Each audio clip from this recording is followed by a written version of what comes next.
जानिए कौन कौन से देश हैं शामिल। आजकल पाकिस्तान की बदहाली की खबरें चारों ओर चल रही हैं, जिसमें पाकिस्तान के कंगाल होने की खबरें जोरों शोरों पर है कि किस तरह से पाकिस्तान में मारामारी मच रही है। आटा, दाल, चावल, चीनी, गैस कैसे सोने के भाव मिल रहे हैं, तो वहीं वो अपने हालात सुधारने के लिए कर्जा मांग रहा है ताकि वो अपने आर्थिक हालात थोड़े सुधार सके।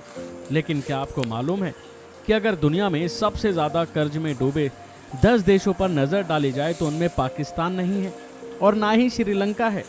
जैसा कि आपने बीते दिनों देखा कि श्रीलंका में कैसे हाहाकार मचा हुआ है, सब कुछ गड़बड़ा गया है।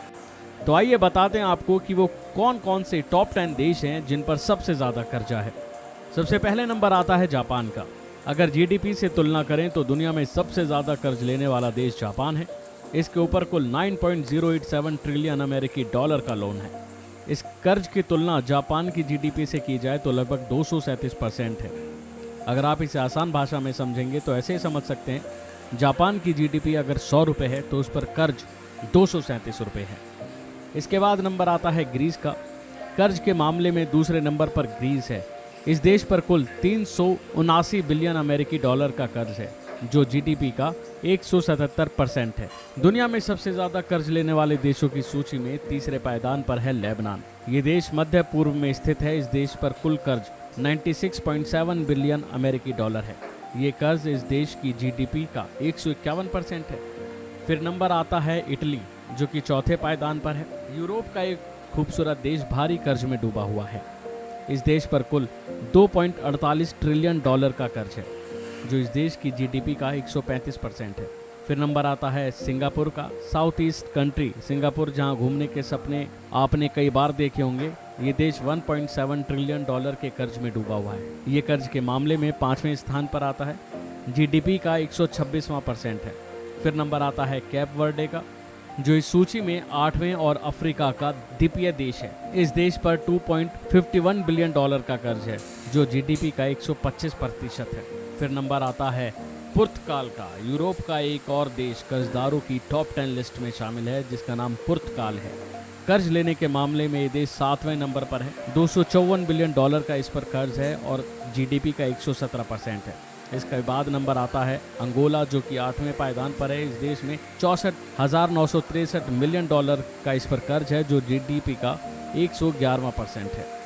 फिर नंबर आता है भूटान का, जो कि भारत का पड़ोसी देश है। इस देश पर 2.33 बिलियन डॉलर का कर्ज है, जो इस देश की जीडीपी का 110% है। और आखिरी में बात करें तो अफ्रीका का एक देश कर्ज के मामले में टॉप 10 लिस्ट में लास्ट नंबर पर है। इस देश का नाम मोजाम्बिक है। इस देश पर 17.21 बिलियन डॉलर का कर्ज है, जो जीडीपी का 109% है। अभी के लिए फिलहाल इतना ही। खबरों में बने रहने के लिए देखते रहिए वन इंडिया हिंदी। 1 अप्रैल 2025 से नए फाइनेंशियल ईयर की शुरुआत हो गई है। इसी के साथ जेब जरूरत और लेन देन से जुड़े कई बदलाव हुए हैं। लिस्ट में ऑनलाइन पेमेंट, जीएसटी दरें, income tax slab, bank balance, LPG cylinder के price, TDS, toll tax, credit card rules और फाइनेंशियल चेंजेस शामिल हैं। यूपीआई पेमेंट में क्या बदलेगा? यूपीआई पेमेंट को ज्यादा सेफ बनाने के लिए national payment corporation of India यानी कि एनपीसीआई ने कुछ नए नियम लागू किए हैं। जो मोबाइल नंबर यूपीआई से लिंक है लेकिन लंबे समय से इस्तेमाल नहीं किए गए, उन्हें बंद कर दिया जाएगा। सभी बैंक और यूपीआई ऐप को ऐसे इनएक्टिव नंबरों को हटाने के निर्देश दिए गए हैं। अगर आप अपना यूपीआई नंबर ऑन रखना चाहते हैं तो जल्द से जल्द बैंक जाकर अपने नंबर को अपडेट करवा लें। इनकम टैक्स स्लैब में क्या बदलाव? केंद्रीय वित्त मंत्री निर्मला सीतारमण ने फरवरी 2025 के बजट में न्यू टैक्स रेजिम के तहत इनकम टैक्स स्लैब में बदलाव की अनाउंसमेंट की थी और ये अब लागू हो गए हैं। 12 लाख तक की आय पर अब कोई टैक्स नहीं लगेगा। सैलरी पाने वालों के लिए 75,000 का स्टैंडर्ड डिडक्शन लागू होगा, जिससे न्यू टैक्स रिजीम के तहत 12,75,000 तक की सैलरी टैक्स फ्री होगी। न्यू टैक्स रिजीम के तहत बेसिक टैक्स छूट सीमा 3 लाख से बढ़ाकर 5 लाख कर दी गई है। टीडीएस में राहत। अब डिविडेंड इनकम पर टीडीएस की सीमा 5,000 से बढ़ाकर 10,000 कर दी गई है। इसका मतलब है कि सालाना 10,000 तक का डिविडेंड टैक्स फ्री रहेगा। क्रेडिट कार्ड नियमों में बदलाव। अगर आप क्रेडिट कार्ड इस्तेमाल कर रहे हैं तो अपने बैंक से नए नियमों की इंफॉर्मेशन जरूर लें, क्योंकि कई बैंकों ने क्रेडिट कार्ड रिवॉर्ड पॉइंट्स में बदलाव किया है। बैंकों में मिनिमम बैलेंस का नया नियम। SBI, PNB और कैनरा बैंक जैसे सरकारी बैंक अब नए मिनिमम बैलेंस नियम लागू कर रहे हैं। बैलेंस की मिनिमम सीमा शहरी, अर्ध शहरी और ग्रामीण इलाकों के आधार पर तय होगी। अगर अकाउंट में मिनिमम बैलेंस नहीं होगा तो ग्राहकों को जुर्माना भरना पड़ सकता है। यूनिफाइड पेंशन स्कीम लागू। पुरानी पेंशन योजना की जगह यूनिफाइड पेंशन स्कीम लागू हो गई है। जिन सरकारी कर्मचारियों की सेवा 25 साल या उससे ज्यादा है, उन्हें अंतिम 12 महीनों के औसत वेतन का 50% पेंशन मिलेगा। GST नियमों में बदलाव। GST पोर्टल पर मल्टी फैक्टर ऑथेंटिकेशन अनिवार्य होगा। ई-वे बिल केवल उन्हीं डॉक्यूमेंट्स पर बनेगा जो 180 दिनों से ज्यादा पुराने ना हो। राष्ट्रीय राजमार्गों पर टोल दरें बढ़ी।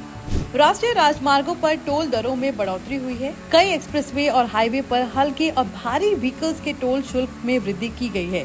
कई मार्गों पर कारों के टोल में 5 से 10 तक की बढ़ोतरी हुई है, जबकि बड़े कॉमर्शियल व्हीकल्स के मासिक पास की दरों में 20 से 950 तक का संशोधन किया गया है। LPG सिलेंडर की नई कीमतें। 19 किलो के कमर्शियल LPG सिलेंडर की कीमत में 41 की कटौती की गई है, जो आज से लागू है। इससे पहले 1 फरवरी को इन सिलेंडरों की कीमत में 7 की कमी की गई थी। देश भर में नई दरें लागू कर दी गई हैं।